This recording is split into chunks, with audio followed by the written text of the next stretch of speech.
Hello guys, andito na naman tayo sa bagong episode ng Pinoy Movies Then and Now, at ang pelikula natin ngayon ay ang Eagle Squad, isang action, crime movie na pinalabas noong 1989. Halika't tignan natin ang edad at totoong pangalan ng mga paborito nating artista sa taon na inilabas ang pelikula at sa taong kasalukuyan. Guys, bago natin simulan ang video, please like, share and subscribe, salamat! Edmund Morales, edad noong pinalabas ang pelikula 34, ginampanan ni Eduardo Barrios Manzano, edad ngayon 68. Pasensya ka, Dad. Kailangan sa trabaho. Besides, you still don't hate hoodlums as much as you hate cops. Carding de Villa, edad noong pinalabas ang pelikula 28, ginampanan ni Frederick Charles Caboles Davao, edad ngayon 62. Napaenkwentro kami kagabi. May follow-up agad. Bigla kasing kumanta tong suspect na nahuli namin. Kaya hindi ako nakauwi. Johnny Estrella, edad noong pinalabas ang pelikula 26, ginampanan ni Jose Pimentel Ejercito Jr., edad ngayon 60.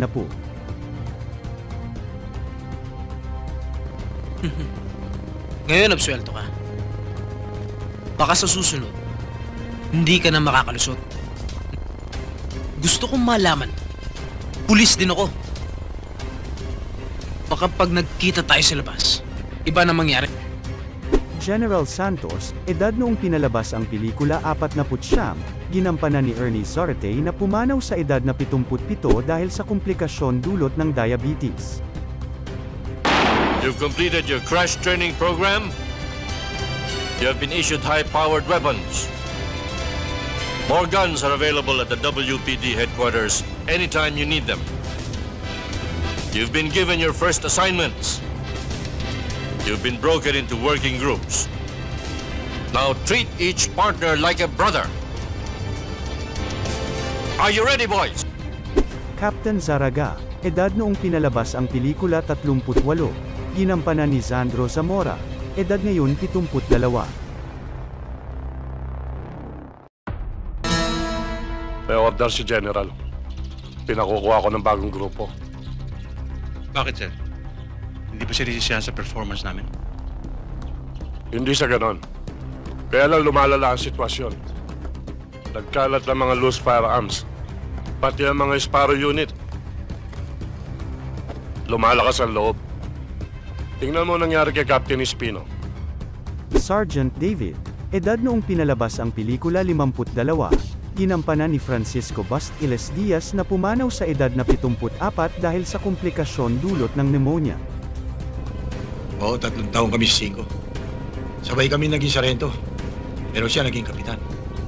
Ako, sarento pa rin. Ano pa ang pagkakakilala niyo sa kanya? Ibang klase yung tatay mo. Maigpit, maprinsipyo. Tapat sa tungkulin.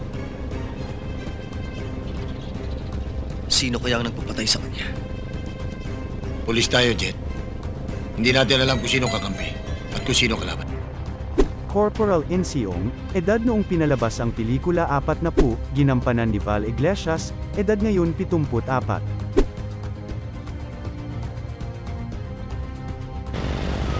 Dapat magturingan tayong para magkakapatid sa squad.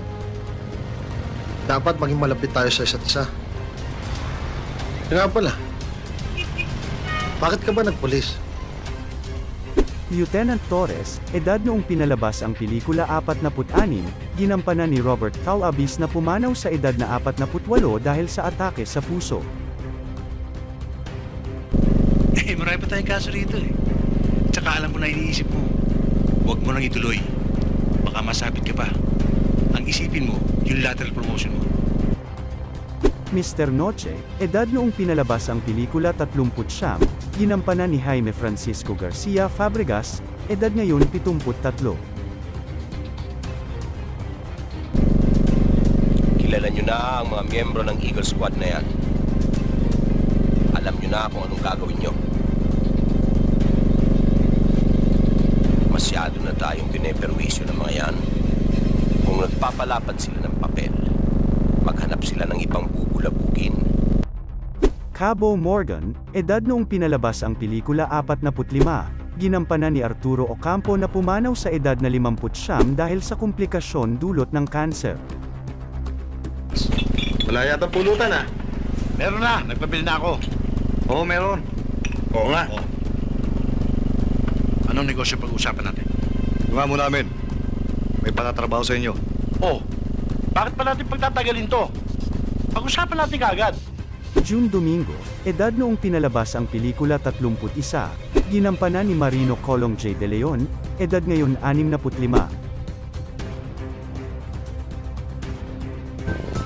Bastos ka, no? Kung kayo lang tatlo, hindi ko na kailangan yan. Ang yabang mo talaga, no? Sige, lumabang ka! Noel Martin, edad noong pinalabas ang pelikula 21, ginampanan ni Nicky Martel, edad ngayon 55.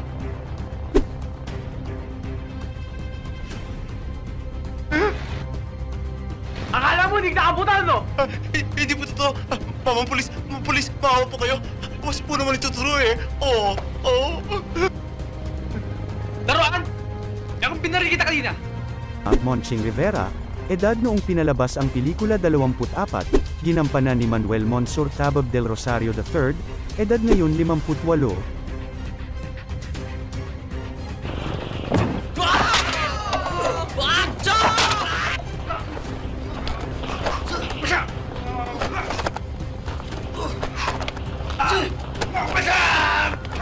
Detective Mon Rivera? Yes, sir. Jet Espino, edad noong pinalabas ang pelikula 26, ginampanan ni Emilio Ramon Pelayo Ejercito, edad ngayon 60. Aaminin ko. Isa lang ho yun sa mga dahilan ko. Pero meron pang iba. Gusto ko rin maging isang magaling na pulis. Katulad ng itay ko. Raymond Perez, edad noong pinalabas ang pelikula 20, ginampanan ni Robin Hood Ferdinand Padilla, edad ngayon 54. Andoy, matinong pulis si Kapitan. Ang iniisip ko, baka napagkamalan. O baka naman gustong umiskor ng brigada. Siyang natsempuhan. Monsignor Aguirre, edad noong pinalabas ang pelikula 72, ginampanan ni Jesus Eduardo Ferial Infante na pumanaw sa edad na 77 dahil sa natural na kamatayan.